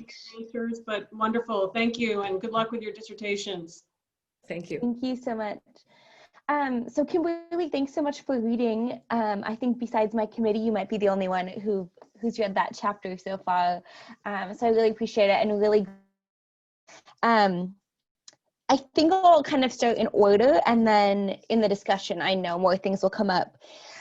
So your question was a really good one, focused on low-income women, sort of the first or second round, what we'll do for the next generation. And so I think what's really interesting, these like home-based businesses, and after, I guess, another question sort of like looking at the technology versus entrepreneurship versus markets, at some point I came to realize every home-based business was using ICTs, and every sort of ICT-enabled business was just a home-based business. And these all sort of fell under entrepreneurship. So most of the women I was interviewing or interacting with who were selling goods and services from home, if they were doing so semi-successfully, they were also going to these markets. So like Jennifer and Kimberly, I don't know. I think Josie and I were there at the same time. I took her to many of these. I probably went to 20 different bazaars and markets. And there you really see class differentiation and ability to succeed. So the ones at Abdali were like incredible, and their Instagram pages were amazing, and I'm still buying their products from the US and getting them shipped. The ones, you know, in the ballad were, I mean, I have so many. I tried to buy something from everyone I interviewed. So just, you know, not great quality products for the most part. The technology component wasn't really advancing, but I think that goes really hand in hand with this sort of rung level. So a lot of the feminists in Jordan, especially those working with the ILO, are very opposed to doing this home-based business work because there's no social security. I mean, they've created this infrastructure now to register businesses. Most women don't want to.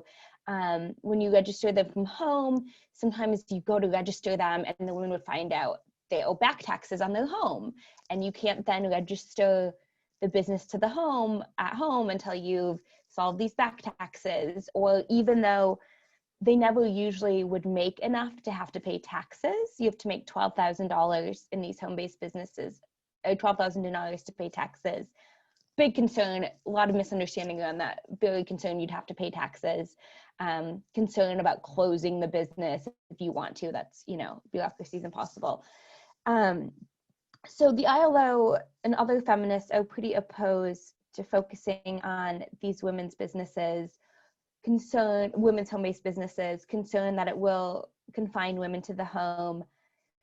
But my research really did show that this could be sort of a first level, like you said, Kimberly, of moving women into the labor market. So not a solution for economic development, not a solution, like immediate, not a solution for creating new and prosperous jobs, but to normalize women working, normalize women having income, even though mostly it's, you know, around 50 to 100 JD a month, that can make a difference in a family.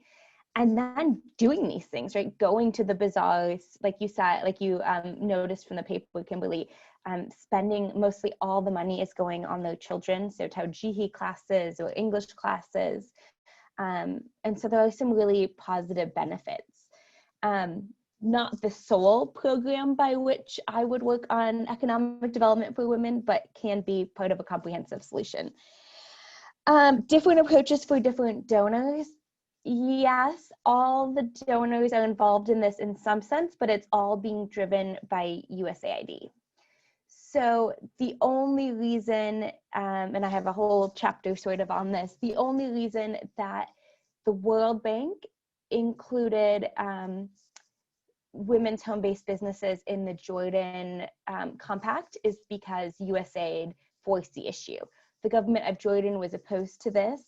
The Prime Minister, Mulki, actually came out on TV and said, you know, we're not going to allow legalization of home-based businesses. Everyone will be making pickles. And this was basically an anti-Syrian comment. So the concern by, I see Jennifer nodding, I'm sure she knows more about this, but the concern by including basically when they included the home-based business legislation into the Jordan Compact, it involved also including Syrian women and being able to register their businesses. And since the Jordan Compact is about integrating Syrian women into the economy as well. And so a lot of pushback on wanting to integrate any Syrian women into these activities.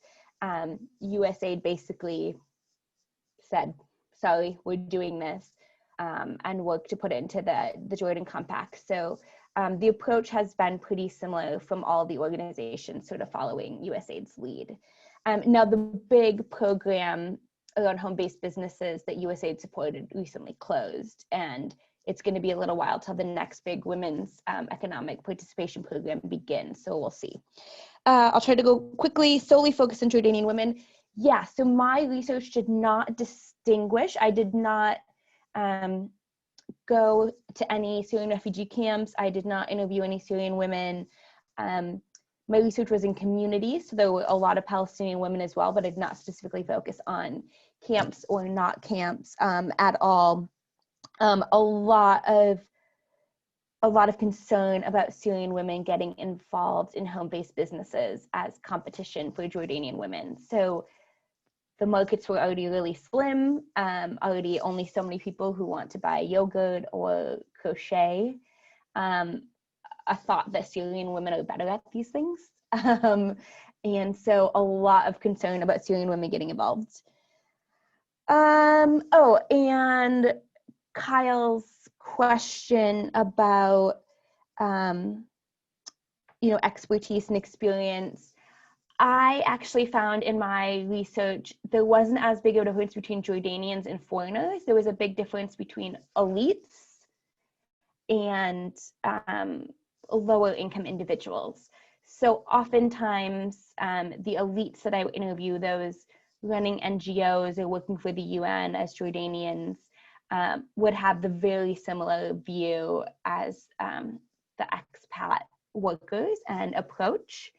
And they would have a bit of it wasn't like oh, the Americans don't understand why women aren't working. It was like, oh, none of the elites are actually understanding what is preventing women from working. And so it was, to me, it was very like class-based versus sort of expert versus locals versus expats. Okay, that was a lot. Thank you.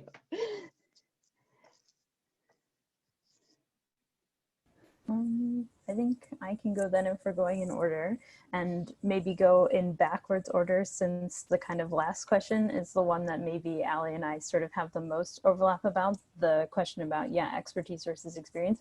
And I just have to sort of echo exactly what Allie said, which was that I think the most common critique of NGOs in terms of like their work in general and also their attachments to international organizations is exactly this like class-based elitism that I think necessarily exists or has emerged because of the attachments between NGOs and international organizations, and the fact that most commonly I think I heard from a lot of people that, you know, like organizations feel compelled to work in these systems because otherwise they can't do anything, in terms of like they would have no projects that are funded. But yeah, I think that Allie answered it exactly, which is that it's less of like an expat versus Jordanian question and more of like an elite versus like not elite, or West Amman versus East Amman would be like a really easy kind of like quasi-geographical way to kind of make that distinction. And then the other questions that Kim asked, I think I can maybe answer them together in that they are quite related, and I think get at something that I find I like end up stuck by, which is the question of like, well, if organizations are kind of like forced to work within the system, then what actually is the point of their work? And, you know, does their work have any meaning beyond like writing proposals and acquiring funding and then drafting reports, and sort of that like same cycle over and over again in like a very repetitive way? And I think a lot of the time that I spent working with these organizations was helping to like write those reports or draft proposals on things that I was not familiar with at all, in any sense of being like have any knowledge really of the issue, or asked to write reports on projects that I hadn't witnessed. And so I think that there is just a kind of sense of like, we have to do it. But I think that this sort of belies the way that like the thing that I'm increasingly coming away with is the fact that like, despite having to work within these systems, and of course there are like, as Jennifer I think astutely pointed out, you know, scaled up the same kind of like rivalries and questions among international organizations themselves, is the ways in which women's organizations, you know, acquire funding, but then really effectively, you know, work on their resistance projects, or try and scale up to, you know, talk about policy issues, or, you know, push for legislative change, and use their networks both within international organizations and then in government and in politics to try and like create and stimulate real change, versus just the kind of work that I think Allie saw quite a lot, which was like, we're going to fund this project on soap making, like in one of the, you know, in 12 different governorates, and then that's going to be enough for us to write this report. So I think that like this paper and presentation kind of obscures a lot of the things that my dissertation is actually looking at beyond this, which is the ways that organizations kind of like effectively use this funding, and understand that despite existing in these systems, they can still kind of do politicized work, well, you know, whether that's like strategic and very careful or not. And then I think as for like policy making and budgeting and like what international organizations might do, I think is something that I saw they are kind of increasingly putting into their programs, is an understanding that like women's organizations can be really effective in stimulating kind of real legislative change if they work together and there is some sort of like coordination and less repetition of the same kind of like smaller projects over and over again. So I don't know if that's always like an accepted thing or something that organizations are really thrilled about, because I think that there exists like personal conflicts in between them in terms of like the women who run these organizations. But there is a sense of like, you know, USAID incorporating into their grants that organizations should work with one another and work together in terms of like creating those connections, which like in a grassroots sense work effectively in terms of something like maybe repealing Article 308, which is like a pretty standard example that people will point to, as like women's organizations came together around this one issue and were effective in stimulating policy change. So I hope that that kind of answers those questions, but hopefully there will also be more discussion.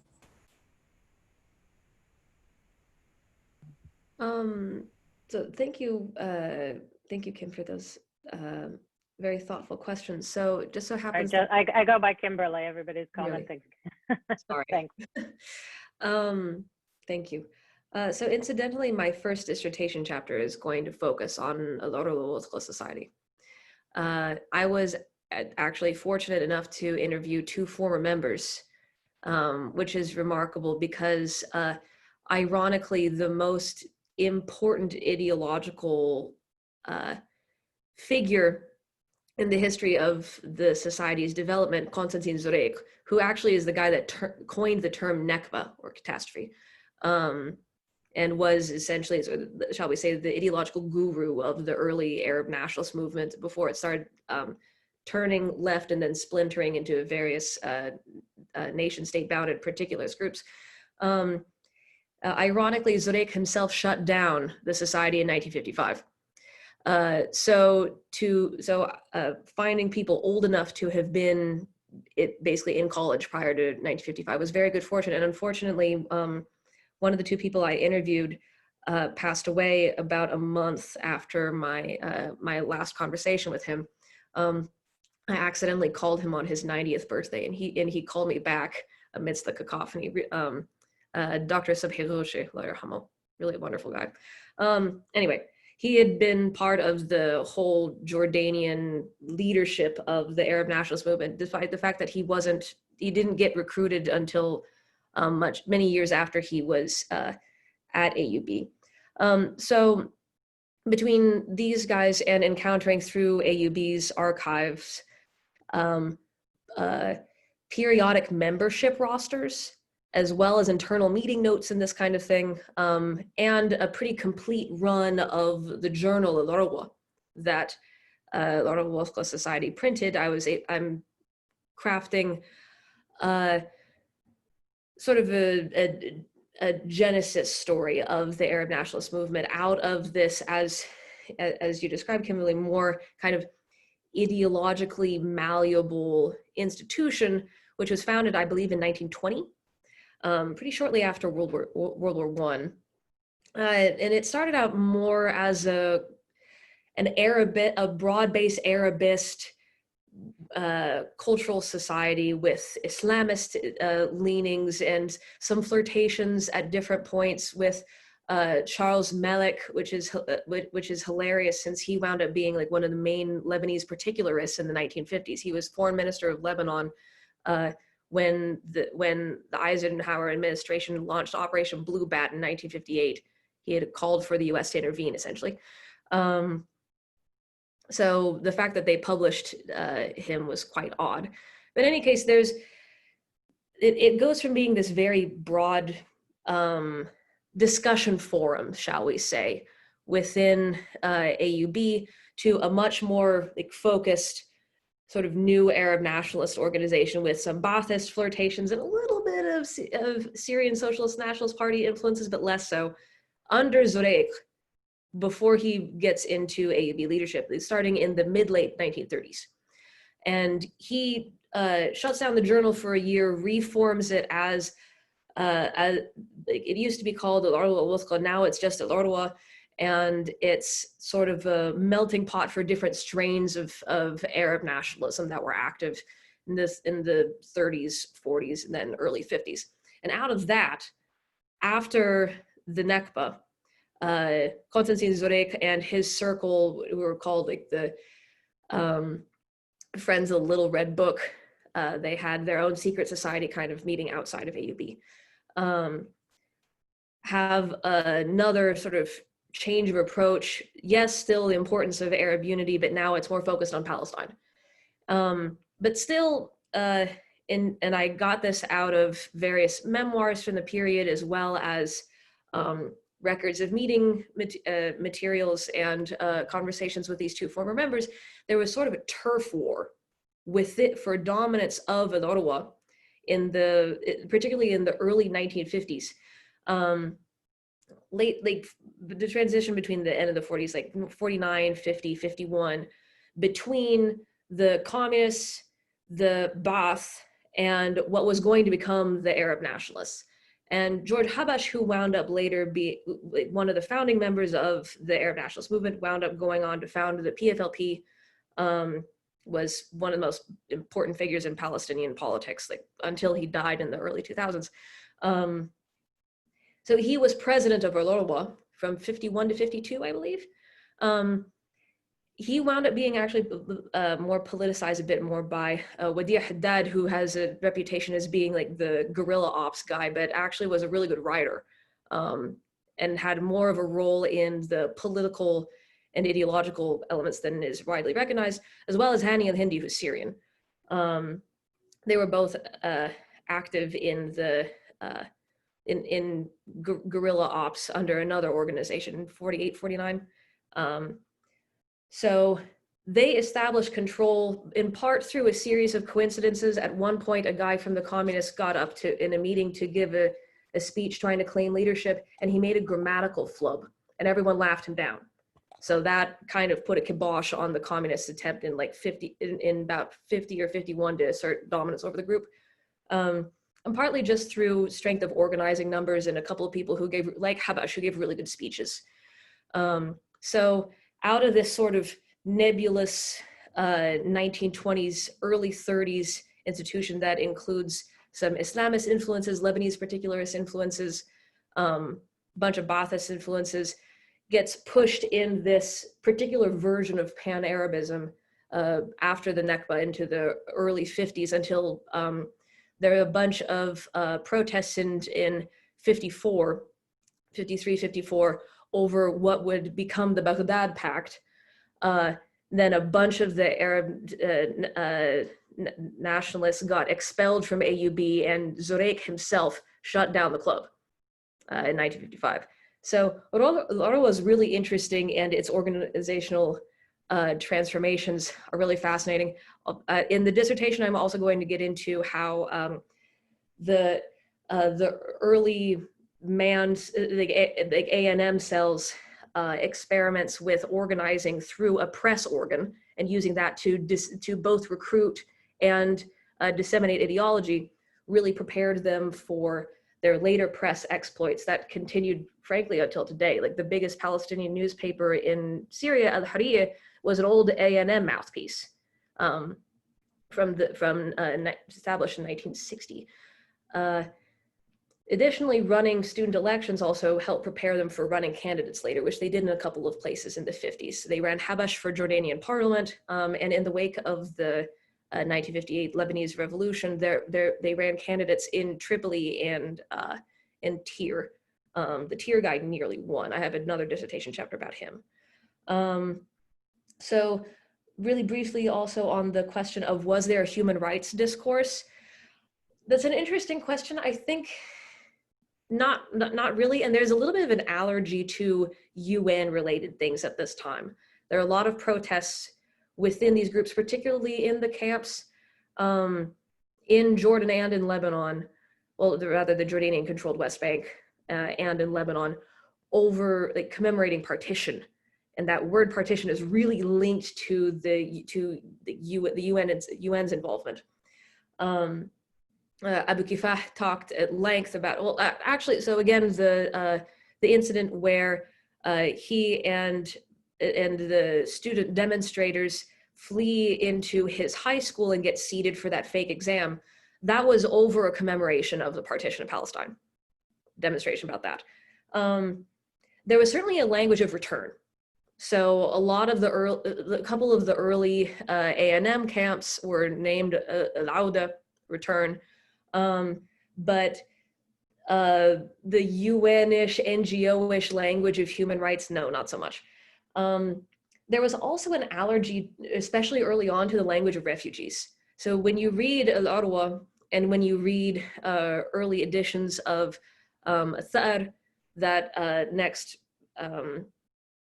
publication in Lebanon that Salah encountered, and that was the thing that got him recruited essentially. The language that they use is more about displaced people rather than refugees, because refugees in the UN sense gives a connotation of foreignness. And this is an organization that's all about Arab unity. So Palestinians in other places are just in other parts of the homeland, right? Rather than being foreigners in a way that you could consider them to be refugees. So there's this language of being nazihin, they displace people instead. Sorry to go on for a long time.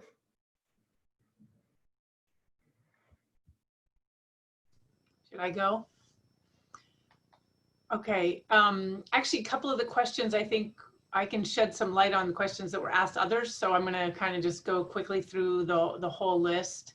On the question of confidence building, definitely the NGOs on the ground that are doing a lot of these trainings for women, they say, you know, most of them are not going to end up working, but we see confidence building as a big part of the victory. And they complain because it's a much less measurable outcome. So there's definitely a sense among the NGOs on the ground that part of what's happening here may not lead to paid employment, but it still could lead women to be more confident in their decision making and really be more engaged in household and community organizing and things like that.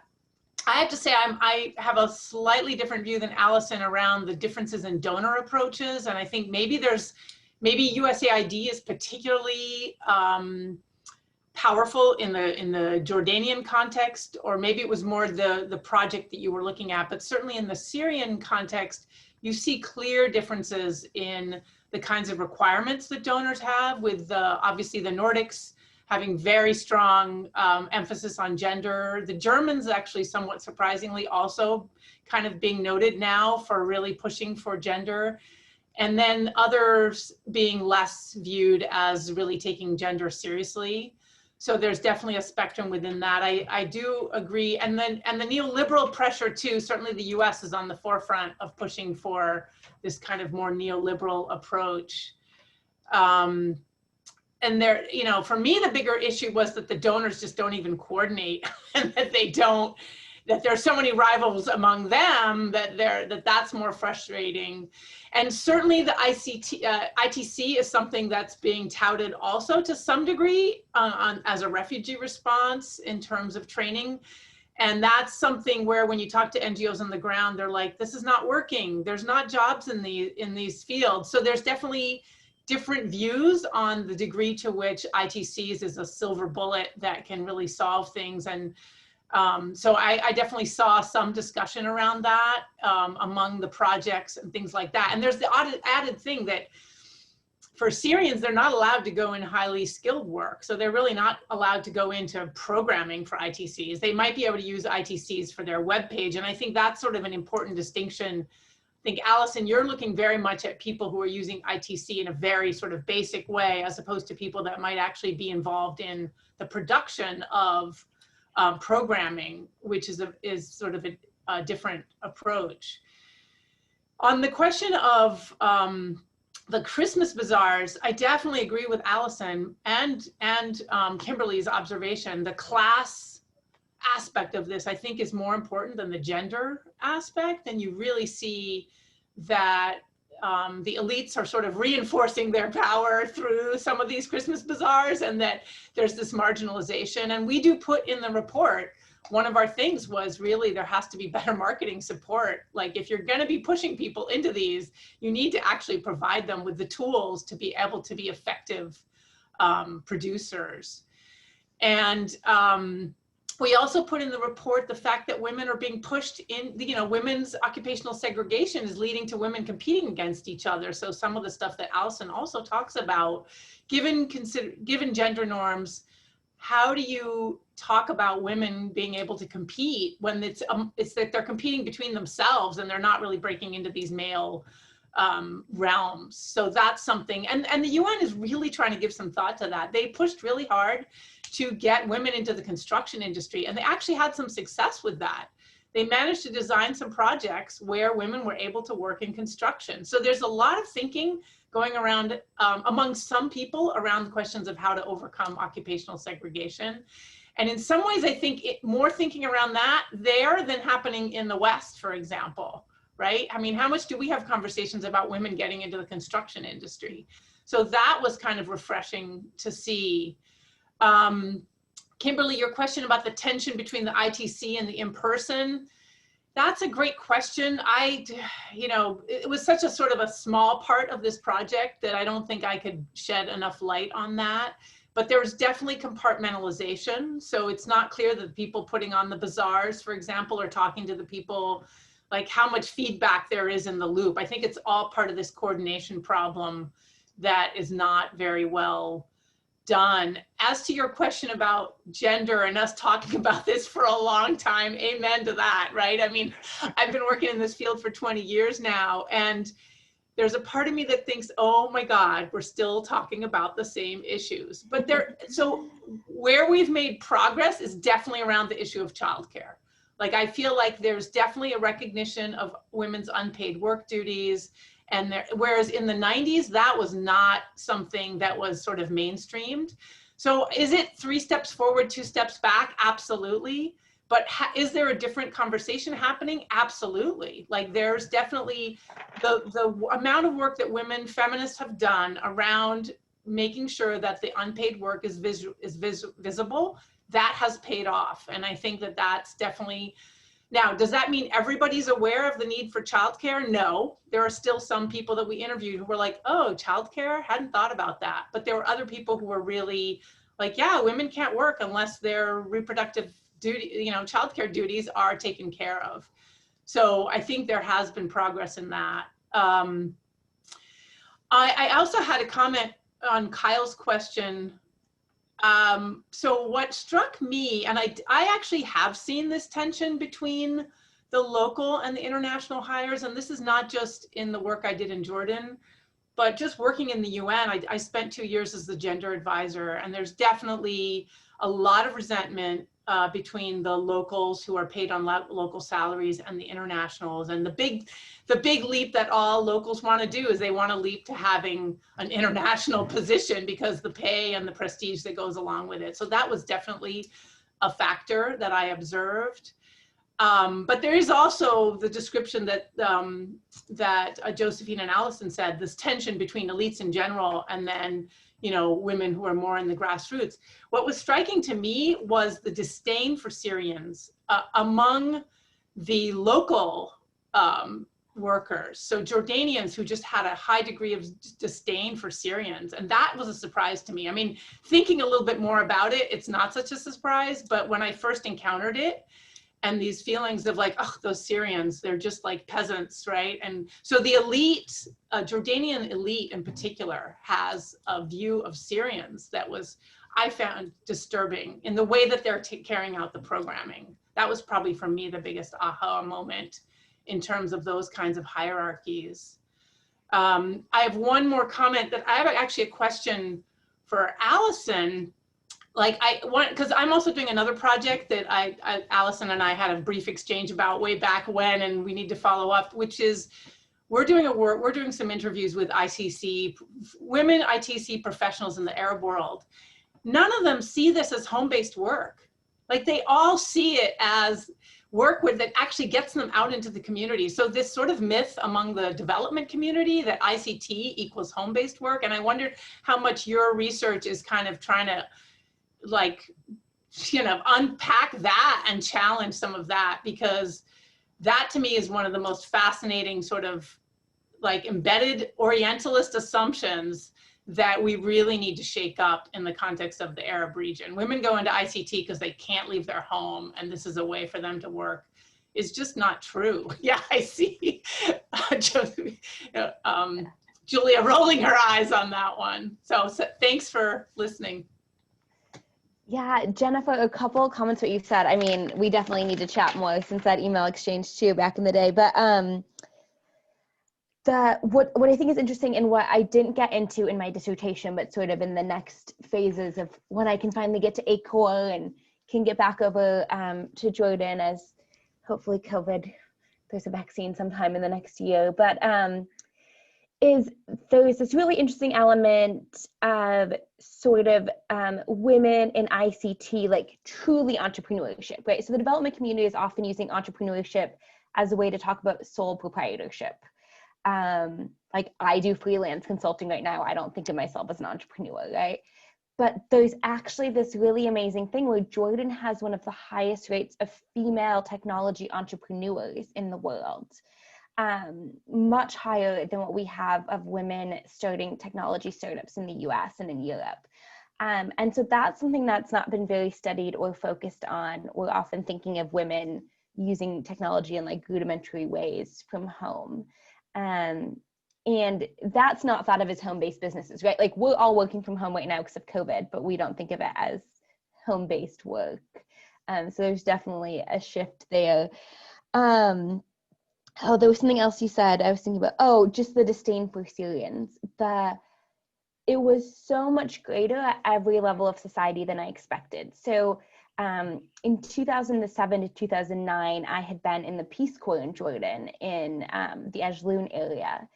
And just going back when I was in Jordan in 2018, you know, a decade later, the community I had been in was completely changed. And I could not believe the ways in which they spoke about the Syrians. It was very shocking. And the women I would communicate with were very concerned about Syrian products flooding the market. And then at the elite levels, you know, the people sort of leading these business incubators or doing trainings for women, just very frustrated that they felt they'd put so much effort in trying to get Jordanian women into the supply chain, that this was just going to be all erased by incorporating Syrian women. Oh, the bazaar. Sorry, yeah, please. I just wanted, just because we have 4 minutes before we want to end, and Nicole seems to be our remaining attendee, I'd like to give her an opportunity to ask a question if she wants to of the panelists. Nicole, would you like to ask something? I see you put a... Oh, yeah. So everybody's having their own experiences of noticing how there is, negativity of some kind or another, right, to Syrians, which I think, yes, is distressing. Nicole, did you want to ask something, or are you good? Okay, so, yeah, I didn't, oh, go ahead, please. Yeah, no, I just was like making comments in the chat. I was gone for a while, so I didn't see a lot of the discussion. But I thought it was super interesting, Allison, your work. Hard to hear you, Nicole. Oh, can you hear me? That's better. Better? Okay. Yeah. Better as well. Okay. Sorry, the mic's kind of far. Yeah, but I thought that Allison, your discussion was super interesting and your work. I'm actually doing a development paper on that exact issue, especially on the online applications. And I was actually going to look at the Friday markets in Rainbow Street as an example. And the Christmas bazaars I didn't even think of, so that's also a great resource for me to look into. But yeah, Also, Mother's Day bazaars are quite large. Sorry, what did you say? There are similar events for Mother's Day. It's also quite big. Right. Yes. So I'm definitely going to look into that. But yeah, going back to all of your points on the disdain for Syrians, I also had that encounter when talking to, especially as you got more tribal. So like, for example, I had tea with a family in Chaet, and they talked to them just really about the general situation. And I was just surprised at how much of a disdain they had for Syrians taking jobs. That's what they felt. And it was a similar phenomenon in Arabic as well. So yeah, just super interesting. I don't really have a question, just kind of listening, absorbing, love all of your comments and feedback, and I'll be reaching out to a couple of you about your research. So thank you. Can I make one more point that I forgot to make in my comments really quickly? I wanted to, the other thing I think that's important is the question that Josephine is talking about and the funding. I think it's important to note that this is not unique to the region. And I was going to share, there's a really good book that was done by this collective, the Insight Collective, that I wanted to pull. The Revolution Will Not Be Funded, beyond the nonprofit industrial complex. There's a lot of work in the US on this question of like, can you really do grassroots work if you are funded by these large nonprofits? And what's interesting about that book, it was the issue of Palestine that actually got these women to reject funding, because Ford Foundation told them, if you do this Palestine project, you're not going to get any more funding from us. This is a US-based women of color organization. So they're like, we're done. We're just going to grassroots fundraise because, so the way that this is embedded, the challenges even in the US nonprofit sector are embedded also in the global sort of political, are super interesting to connect, I think. So I just wanted to say, we just have one more minute. I just wanted to say that all of these comments about disdain for Syrians maybe brings us back to Julia's project, which demonstrates just how far away we are from the Arab nationalist movement and the ideas of pan-Arabism and unity across the Arab world, right? Yeah. And I will just say, I think you said, Julia, that Al-Urwa al-Wuthqa began in 1920. I think it has earlier roots to the 19th century, and I don't know if that necessarily makes a difference. Not that organization. So not the organization you're talking about, but there were organizations earlier on, right? They borrowed the name. What's that? With the same name. They borrowed the name. Yeah. So and that, you know, stretched all the way across to North Africa. So anyway, just something to note. It's 1 o'clock. Betty had to drop off, of course, a little while ago because she had class. So I just want to, on behalf of her, and thank again ACOR for giving us this opportunity to talk to each other. This was great. Inshallah, we'll all be back in Amman at some point in the next year or so, having taken our vaccine for COVID. Good luck to everybody on your project. Sounds like some of you have a lot of corresponding to do. So good luck with all of that and enjoy the rest of MESA. That's it. Thanks, everybody. Thank you so much. Take care, everybody. Bye-bye. Bye.